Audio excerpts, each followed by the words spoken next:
السلام علیکم ورحمۃ اللہ وبرکاتہ۔ نحمده ونصلي ونسلم على رسوله الكريم، أما بعد، فأعوذ بالله من الشيطان الرجيم، بسم الله الرحمن الرحيم۔ ألم تر كيف ضرب الله مثلا كلمة طيبة كشجرة طيبة أصلها ثابت وفرعها في السماء۔ صدق الله مولانا العظيم، وبلغنا رسوله النبي الأمين المتين الكريم الرؤوف الرحيم، ونحن على ذلك لمن الشاهدين والشاكرين والحمد لله رب العالمين۔ آغاز گفتگو سے قبل نہایت ہی ادب و احترام کے ساتھ ہمارے اور آپ کے آقا مولا ساری کائنات کی مقدس عقیدت حضور احمد مصطفیٰ محمد مصطفیٰ صلی اللہ علیہ وآلہ وسلم کی بات مقدسہ میں اس طریقے سے میں پڑھاؤں آپ پڑھنے کی کوشش کریں۔ الصلاۃ والسلام علیک یا رسول اللہ، الصلاۃ والسلام علیک یا حبیب اللہ، الصلاۃ والسلام علیک یا نور اللہ صلی اللہ علیہ وسلم۔ اللہ رب العزت کا اتنا فضل احسان، شکر اور کرم ہے کہ اس رب نے ہمیں نماز جمعہ کے لیے حاضری کی توفیق عطا فرمائی۔ اللہ رب العزت ہماری اس حاضری کو اپنی بارگاہ میں کرم قبول فرمائے۔ چند اہم اور ضروری باتیں میں آپ کے گوش گزار کرنے کی سعادت حاصل کروں گا۔ مجھے امید ہے کہ آپ ان باتوں کو توجہ کے ساتھ سماعت بھی فرمائیں گے اور انہیں اپنی زندگی میں عملی جامہ پہنانے کی بھی کوشش کریں گے۔ اللہ رب العزت کا ہمارے اوپر بہت بڑا احسان ہے کہ اس رب نے ہمیں مسلمان گھرانے میں پیدا فرمایا اور ہمیں مسلمان رکھا۔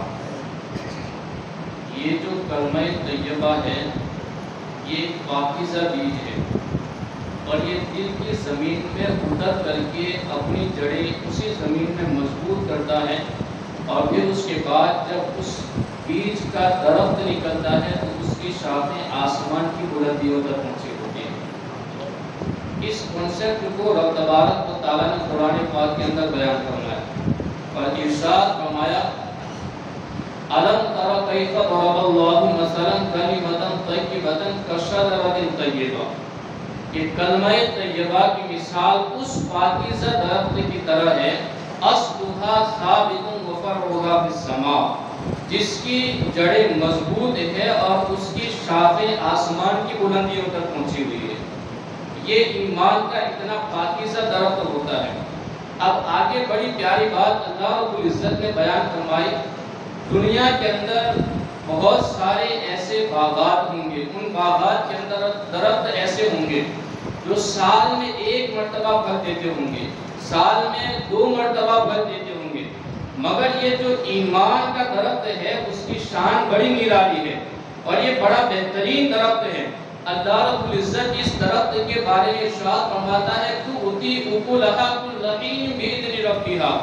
یہ ایمان کا درخت سال میں 1 یا 2 مرتبہ نہیں بلکہ ہر لمحہ اپنے رب کے فضل سے مومنوں کو پھل عطا فرماتا ہے۔ یہ اتنا پاکیزہ درخت ہے اور یہ اتنا بہترین درخت ہے۔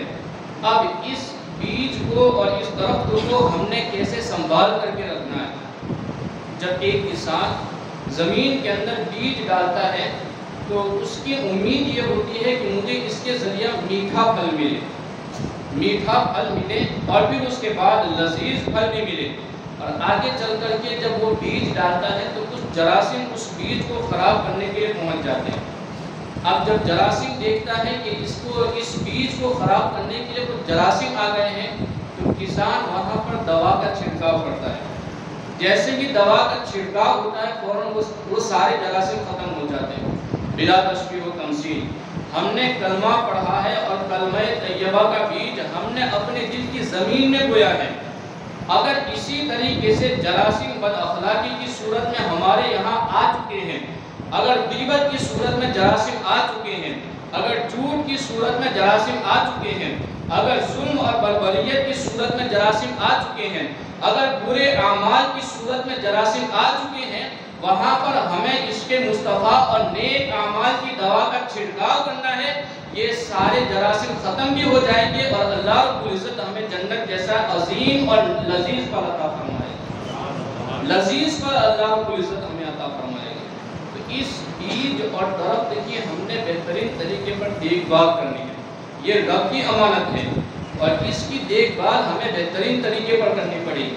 اب یہاں ایک سوال پیدا ہوتا ہے کہ کیا ہمارا اتنا کہہ دینا، یہ جو اللہ رب العزت نے ہمیں کلمہ طیبہ کی صورت میں بیج عطا فرمایا، یہ بڑا پاکیزہ بیج ہے، اور اسی بیج کی بنیاد پر آج ہم پوری دنیا کے اندر مسلمان ہونے کی حیثیت سے پہچانے جاتے ہیں، مومن ہونے کی حیثیت سے پہچانے جاتے ہیں، مگر سوال یہ پیدا ہوتا ہے کہ کیا ہمارا اتنا کہہ دینا کافی ہے کہ ہم مسلمان ہیں یا ہم مومن ہیں؟ اللہ رب العزت یہاں ارشاد فرماتا ہے کہ لوگوں کا اتنا کہہ دینا کافی نہیں کہ ہم مسلمان ہیں۔ کیوں؟ اللہ رب العزت قرآن مقدس میں ارشاد فرماتا ہے اَحَسِبَ النَّاسُ أَن يُتْرَكُوا أَن يَقُولُوا آمَنَّا وَهُمْ لَا يُفْتَنُونَ، کیا لوگوں نے یہ سمجھ رکھا ہے کہ انہیں صرف اتنی بات پر چھوڑ دیا جائے گا کہ وہ کہتے ہیں ہم ایمان لائے اور انہیں آزمایا نہ جائے گا؟ اللہ اکبر۔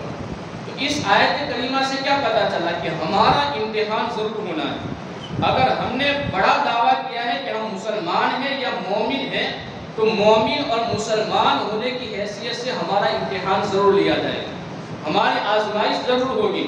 اس کو ایک مثال کے ذریعے سمجھیں، اگر آج ہم کسی کمپنی کے اندر جاب کے لیے اپلائی کریں اور انٹرویو کے دن ہم اس کو باس کے سامنے جا کر کے زبانی اپنی ڈگریاں شمار کروائے کہ میں نے کمپیوٹر کا فلاں کورس کیا ہوا ہے، میں نے مینجمنٹ کا کورس کیا ہوا ہے، میرے پاس فلاں ڈگری موجود ہے، میرے پاس فلاں ڈگری موجود ہے، تو کیا اسے اتنا کہہ دینے پر نوکری دے کر کے چیئر پر بٹھا دیا جائے گا، کرسی پر بٹھا دیا جائے گا؟ نہیں بٹھایا جائے گا۔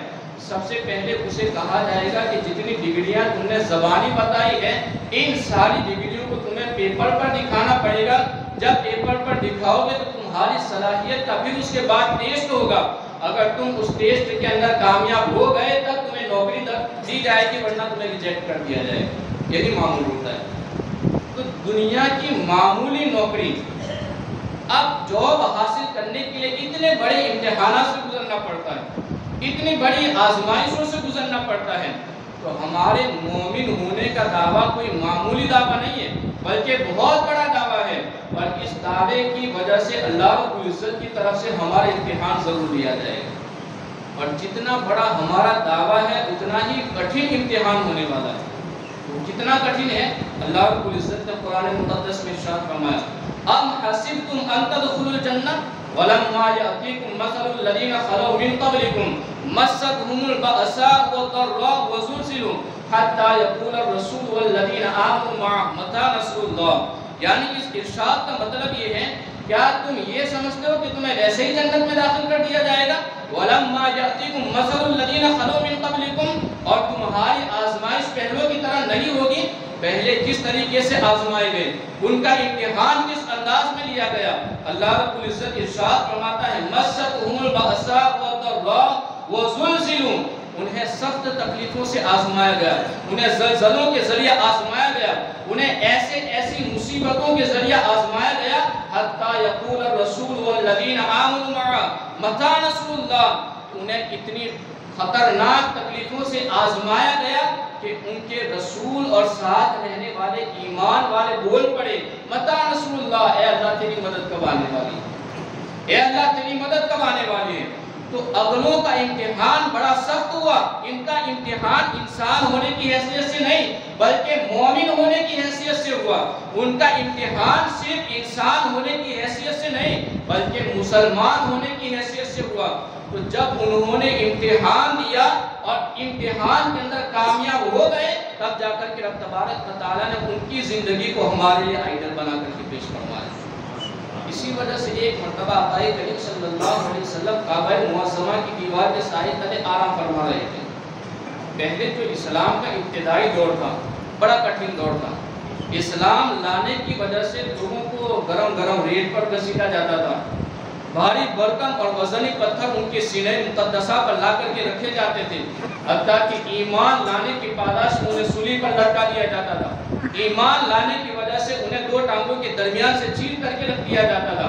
جب صحابہ کرام نے اتنی ساری تکلیفیں دیکھی، اتنے سارے مصائب اور آلام دیکھے، آقا کریم صلی اللہ علیہ وسلم کی بارگاہ کرم میں حاضر ہوئے، عرض کیا یا رسول اللہ صلی اللہ علیہ وسلم الا تدعو اللہ لنا، آپ دیکھتے نہیں ہیں ہمارے اوپر کتنی مصیبتیں آ گئی ہیں، آپ دیکھتے نہیں ہیں ہمارے ساتھ ہمارے راستے کے اندر کتنی ساری آزمائشیں آ چکی ہیں، الا تدعو اللہ لنا، آپ اللہ سے ہمارے لیے دعا کیوں نہیں فرماتے، آپ اللہ سے ہمارے لیے مدد کیوں نہیں طلب کرتے؟ اب اس کے بعد صحابہ کرام کی اس سوال کے بعد جو جواب حضور اکرم صلی اللہ علیہ وسلم نے دیا، وہ تو پاکیزہ جماعت تھی صحابہ کرام کی، وہ تو حضور کے نام پر مر مٹنے والی جماعت تھی، ہماری طرح زبانی جمع خرچ کرنے والی نہیں تھی۔ صحابہ کرام نے جب یہ سوال کیا، حضور نے جو جواب دیا آج بھی وہی جواب، اگر ایک مسلمان آج ہندوستان میں رہنے والا مسلمان اپنی زندگی کے اندر وہ سوال کے جواب کو شامل کر لے، انشاءاللہ ضرور رب تبارک و تعالیٰ اس کی ساری مشکلیں آسان فرما دے گا۔ کتنا پیارا جواب دیا، جب صحابہ کرام نے عرض کیا حضور آپ ہمارے لیے دعا کیوں نہیں فرماتے، رب سے آپ رب سے ہمارے لیے مدد کیوں نہیں طلب کرتے؟ آقا کریم صلی اللہ علیہ وسلم نے ارشاد فرمایا کان الرجل فی من قبلکم، تم سے پہلے جو امت گزری ہے ان میں سے مسلمان ہونے کی وجہ سے کسی کو گرفتار کر کے لایا جاتا اور ان کے لیے گڈھا کھودا جاتا اور انہیں اس گڈھے کے اندر دبا کر کے رکھ دیا جاتا تھا، حتیٰ کہ کئی لوگ ایسے گزرے ہیں جن کو آرے کے ذریعہ 2 ٹکڑوں کے اندر تقسیم کر دیا گیا، ان کے گوشت کو لوہے کی کنگھیوں سے نوچا گیا۔ آقا ارشاد فرماتے ہیں اگلوں کے اوپر اتنی ساری مصیبتیں آئی، اتنی ساری تکلیفیں آئی، مگر یہ ساری مصیبتیں اور تکلیفیں ان کو اپنے ایمان سے دور نہ کر سکی، ان کو اپنے ایمان سے دور نہ کر سکی۔ جب انہوں نے مصیبتیں برداشت کر کے اور امتحان اور آزمائش میں مکمل اتر کر کے رب کی بارگاہ میں اپنے آپ کو کامیاب پیش کیا، تب رب تبارک و تعالیٰ نے ان کی زندگی کو ہمارے لیے آئیڈیل بنا کر کے پیش کیا۔ تو آج ہمارے لیے بھی ضروری ہے، اگر ہم مسلمان ہونے کا دعویٰ کرتے ہیں تو ہمارے راستے کے اندر اگر کوئی مصیبت آ جاتی ہے، اگر ہمارے اوپر تھوڑی سی آزمائش آ جاتی ہے تو ہمیں واویلا نہیں کرنا ہے، ہمیں شکوہ اور شکایت نہیں کرنی ہے، بلکہ اسے مسکرا کر کے سامنے گلے لگا کر کے اپنے ساتھ رکھنا ہے اور رب کی بارگاہ میں عریضہ پیش کرنا ہے، مولا جو تو نے مجھے آزمائش کے اندر مبتلا کیا ہے، جو تو میرا امتحان لے رہا ہے، مجھے اس امتحان اور اس آزمائش کے اندر صبر کی توفیق عطا فرما، مجھے کامیابی عطا فرما، یہ دعا کرنی چاہیے۔ اگر ہم یہ دعا کریں گے اور اس انداز سے ہم مصیبت کو گلے لگائیں گے، انشاءاللہ ضرور رب تبارک و تعالیٰ ہماری ساری مصیبتیں دور فرما دے گا، ساری مشکلیں آسان فرما دے گا۔ اب ایک اور بات میں یہاں ٹھہر کر کے بتاؤں، اگر کوئی شخص اگر کوئی بندہ اسلام قبول نہیں کرتا ہے، اس کا کوئی مسئلہ نہیں، وہ تو جہنم میں جانے والا ہے، ابدی جہنمی، لیکن اگر ہم مسلمان ہو گئے ہیں تو اب ہمارے لیے ضروری ہے کہ ہم مسلمان ہونے کی حیثیت سے اسلام کے سارے قوانین کو فالو کریں۔ ایسا نہیں کہ چلو جی میں آیا تو فلاں قانون کو مان لیں گے، نہیں مرضی ہوئی تو چھوڑ دیں گے، ایسا نہیں چلے گا۔ اس کو بھی ایک مثال کے ذریعے میں آپ کو سمجھاؤں، اگر ہم کسی کمپنی کے اندر جاب کرنے کے لیے جاتے ہیں، ہمارے پاس 2 آپشن ہوتے ہیں، یا تو ہم وہاں پر جائیں یا نہ جائیں، یہ دونوں آپشن ہمارے پاس ہیں۔ اگر نہیں جاتے تو کوئی مسئلہ نہیں، لیکن اگر چلے گئے تو پھر اس کے بعد اس کمپنی کے رولز کو ہمیں فالو کرنا پڑے۔ اگر ہم کمپنی میں جانے کے بعد یہ کہیں کہ مجھے یہ فلاں رول منظور نہیں ہے تو میں اس پر عمل نہیں کروں گا، میں اس کو فالو نہیں کروں گا، فوراً کمپنی کا باس تمہیں نکال کر کے باہر ریجیکٹ کر دے گا۔ یہ کیفیت ہے۔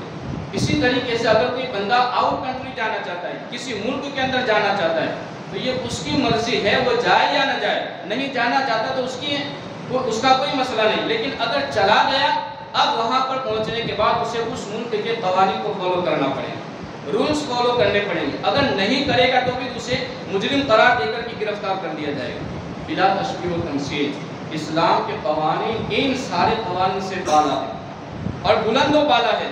اگر ہم نے مسلمان ہونے کی حیثیت سے اپنے آپ میں دعویٰ کیا ہے، اب ہمارے لیے ضروری ہے کہ اسلام کے سارے قوانین فالو کریں، ورنہ انجام کیا ہوگا؟ کچھ لوگ یہ کہتے ہیں کہ یار ابھی ایسا معاملہ ہے، معاشرہ اور ماحول اتنا خراب ہے، ہم کیسے اسلام پر اس طریقے سے عمل کر سکتے ہیں، ہم کیسے داڑھی رکھ سکتے ہیں، ہم اس طریقے سے کیسے نماز پڑھ سکتے ہیں؟ اس کے بارے میں اللہ رب العزت نے ارشاد فرمایا افتؤمنون ببعض الکتاب وتکفرون ببعض، تم آدھے پر ایمان لاؤ اور آدھے کا انکار کرو، ایسا عمل نہ کرنا۔ کیوں؟ فما جزاء من يفعل ذلك منكم الا خزي في الحياة الدنيا ويوم القيامة يردون الى اشد العذاب۔ اگر تم نے آدھے کو مانا، آدھا ٹیکر اور آدھا بٹیر، اس انداز میں اگر اپنی زندگی گزاری، تمہارا انجام کیا ہوگا؟ تمہیں دنیا کے اندر رسوا کر کے رکھ دیا جائے گا اور آخرت کے اندر تمہیں سخت عذاب کی طرف پھیرا جائے گا، سخت عذاب کی طرف پھیرا جائے گا۔ تو پتہ چلا کہ صرف مسلمان ہونے کا دعویٰ کر لینا یہ ہمارے لیے کافی نہیں ہے، بلکہ مسلمان ہونے کے ساتھ ساتھ ہمارے لیے ضروری ہے کہ مشکلوں کا سامنا کریں، امتحان کے اندر کامیابی حاصل کریں۔ اگر ہم امتحان کے اندر کامیابی حاصل کر گئے تو انشاءاللہ ضرور رب تبارک و تعالیٰ جنت جیسا لذیذ پھل ہمیں عطا فرمائیں۔ اب ایک اور بات میں یہاں آپ کو بتاؤں، آج کل جو مسلمان یا دیگر لوگوں کی پہچان ہوتی ہے وہ اکثر لباس کے ذریعے پہچان ہوتی ہے، کلی طور پر نہیں، صرف لباس کے ذریعے آج اکثر لوگوں کی پہچان ہوا کرتی ہے۔ مثال کے طور پر اگر آپ ہاسپٹل کے اندر جائیں تو ایک شخص آپ کو ایسا نظر آئے گا جس نے سفید کوٹ پہنا ہوا ہے اور گلے کے اندر اسٹیتھوسکوپ لگایا ہوا ہے، آپ فوراً سمجھ جائیں گے ڈاکٹر صاحب۔ اسی طریقے سے آپ کورٹ کے باہر جائیں تو ایک آدمی ایسا ہوگا جس نے کالا کوٹ پینٹ پہنا ہوگا، گلے میں ٹائی لگائی ہوئی ہوگی، آپ فوراً سمجھ جائیں گے یہ وکیل صاحب ہے۔ اگر کسی نے ماتھے پر تلک لگایا، کشکا لگایا تو آپ فوراً سمجھ جائیں گے یہ ہندو پنڈت ہے۔ اللہ اکبر۔ میں یہ ساری باتیں بتا کر کے آپ کو یہ بات سمجھانا چاہتا ہوں کہ کل تک ہماری پہچان کیا تھی اور آج ہماری پہچان کیا ہے۔ کل تک ہمیں مسلمان ہونے کی حیثیت سے کیسے پہچانا جاتا تھا اور آج ہمیں مسلمان ہونے کی حیثیت سے کیسے پہچانا جاتا ہے، اس کانسیپٹ کو سمجھاؤں۔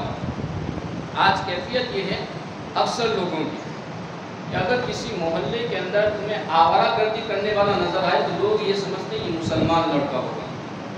اگر کسی محلے میں گندگی نظر آئے تو لوگ یہ سمجھتے ہیں کہ مسلمانوں کا محلہ ہوگا۔ اگر کسی گلی نکڑ پر بیٹھنے والا نوجوان رات کو 3 بجے تک موبائل کے اندر مشغول رہتا ہوگا، لوگ فوراً کہیں گے یہ مسلمان ہوگا۔ کسی کی نیند صبح 12 بجے تک ختم نہیں ہوتی ہے، مکمل نہیں ہوتی ہے، لوگ سمجھ جائیں کہ مسلمان ہوگا۔ آج یہی پہچان ہماری رہتی ہے، اللہ ماشاءاللہ۔ تو یہ پہچان ہماری کب بنی؟ یہ تو آج کی بنی ہے، پہلے ہماری یہ پہچان نہیں تھی۔ پہلے ہماری پہچان کیا تھی میں آپ کو بتاؤں۔ دو یہودی ایک راستے سے گزر رہے تھے، سننا توجہ کے ساتھ۔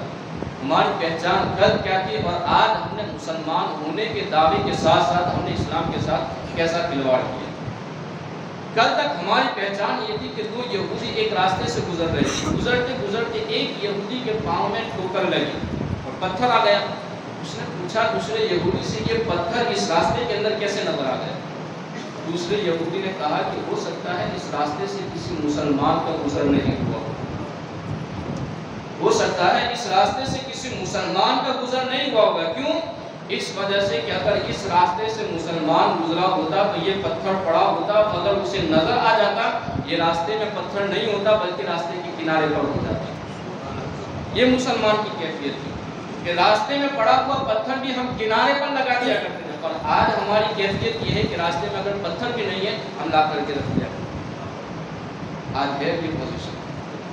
دوسری ایک بات میں آپ کو بتاؤں، جب اسپین کی سرزمین سے مسلمانوں کو نکالا جا رہا تھا، یہ بھی بات سنیے گا توجہ کے ساتھ، میں ایسا نہیں کہتا کہ آپ یہ سارا مسلمان معاشرہ اس کے اندر مبتلا ہے، نہیں، بلکہ کچھ ہے جرثوم میں جراثیم جن کی وجہ سے آج مسلمان بدنام ہو رہے ہیں اور آج مسلمانوں کو ٹیڑھی نظروں سے دنیا کے اندر دیکھا جا رہا ہے۔ جب اسپین کی سرزمین سے مسلمانوں کو نکالا جا رہا تھا، اکثر مسلمانوں کی تعداد وہاں سے نکل گئی۔ رعایا یہ سمجھ رہی تھی کہ مسلمان یہاں سے خالی ہو گئے، مگر جو بڑے لوگ تھے انہوں نے یہ ضرور تصور کیا کہ مسلمان یہاں سے کلی طور پر خالی نہیں ہو، کچھ تو مسلمان ہے جو اپنا حلیہ تبدیل کر کے یہاں پر رہ گئے۔ انہوں نے اس سوچ کو مکمل کرنے کے لیے، یقین میں تبدیل کرنے کے لیے ایک حربہ اپنایا، ایک ہیلا اپنایا۔ کیا؟ ایک پانی کا مٹکا بھر کر کے چوراہے پر رکھ دیا اور ایک کوڑ کے مریض کو مٹکے سے تھوڑا دور جا کر کے بٹھا دیا۔ اب تھوڑا دور جا کر کے بٹھا دیا، کوڑ ایسا مریض ہوتا ہے، اس زمانے میں ایسا تھا کہ ایسے مریض کے پاس لوگ جلدی جاتے نہیں تھے، یہ متعدی بیماری سمجھی جاتی تھی، اس کو تعدی کرنے والی یعنی چیپ والی بیماری سمجھی جاتی، تو لوگ اس کے پاس جاتے نہیں تھے۔ اب اس کے بعد انہوں نے ایک پانی کا مٹکا رکھا، پھر اس کے بعد کوڑ کے مریض کو تھوڑی دور جا کر کے بٹھا دیا اور اس سے کہا کہ جب بھی کوئی پانی پینے کے لیے یہاں پہنچے تو تمہیں العطش العطش کی صدائیں بلند کرنی کہ مجھے پیاس لگی ہے پانی دو، مجھے پیاس لگی ہے پانی دو۔ اب اس کے بعد انہوں نے کہا یہ سارے کام تم نے کرنے، اور اتنا کہنے کے بعد وہ سارے جاسوس اگل بغل میں چھپ گئے، آس پاس چھپ گئے کہ کون ایسا مسلمان ہے، ہم یہاں پر دیکھیں تو صحیح مسلمان ہے کون۔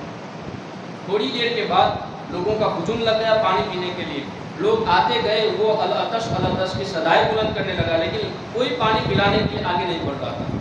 ایک نوجوان جو تھا مسلمان لیکن اس نے اپنا حلیہ تبدیل کر رکھا تھا، کوٹ پینٹ پہنا ہوا تھا، عیسائیوں کا لباس پہنا ہوا تھا، وہ آگے بڑھا، اس نے پانی کا گلاس بھر کر کے کوڑی کے مریض کو دیا، کوڑ کے مریض کو دے دیا۔ اب پھر اس کے بعد جیسے ہی کوڑ کے مریض کے پاس وہ گلاس لے کر کے پہنچا، سارے جاسوس باہر نکل کر کے اس کے پاس پہنچے، اس نے گرفتار کر لیا۔ گرفتار کرنے کے بعد پہلا جملہ اسے یہ کہا کہ تم مسلمان ہو۔ اس نے کہا کہ میں مسلمان نہیں ہوں، میں تو عیسائی ہوں، دیکھو تو صحیح میرا لباس بھی تمہارے لباس والا ہے، میرا رہن سہن بھی تمہارے رہن سہن والا ہے، مجھے تم مسلمان کیسے کہہ سکتے ہو؟ پھر اس کے بعد اس کی تفتیش کی گئی تو پتہ چلا کہ واقعی میں یہ مسلمان ہے۔ اب اس مسلمان کو تعجب ہوا، سننا توجہ کے ساتھ، اس مسلمان کو تعجب ہوا کہ ان لوگوں نے مجھے پہچانا کیسے؟ اس نے پوچھا کہ نہ میرا لباس اسلامی تھا، نہ میرے سر پر ٹوپی تھی، نہ میرے ہاتھوں میں تسبیح تھی، نہ میرا رہن سہن اسلامی تھا، پھر تم نے مجھے مسلمان ہونے کی حیثیت سے کیسے پہچان لیا؟ اللہ اکبر۔ ان عیسائیوں نے کہا کہ اگر کوڑ کے مریض کو کوئی پانی پلا سکتا ہے تو کوئی اور نہیں، محمد کا غلام بھی پلا سکتا ہے۔ کل تک ہماری کیفیت یہ تھی کہ ہم مریضوں کو شفا دینے کا ذریعہ بنتے تھے، اور آج ہماری کیفیت یہ ہے کہ اگر ہمارے معاشرے میں کوئی صحت مند آدمی بھی ہے، ہمارا سب سے پہلا کردار یہ ہوتا ہے کہ اسے بیمار کر دیا جائے۔ کیوں ہمارے اندر یہ بیماری آ چکی ہے؟ کیوں ہم نے اپنے اسلامی قوانین کے اندر تبدیلی کر دی؟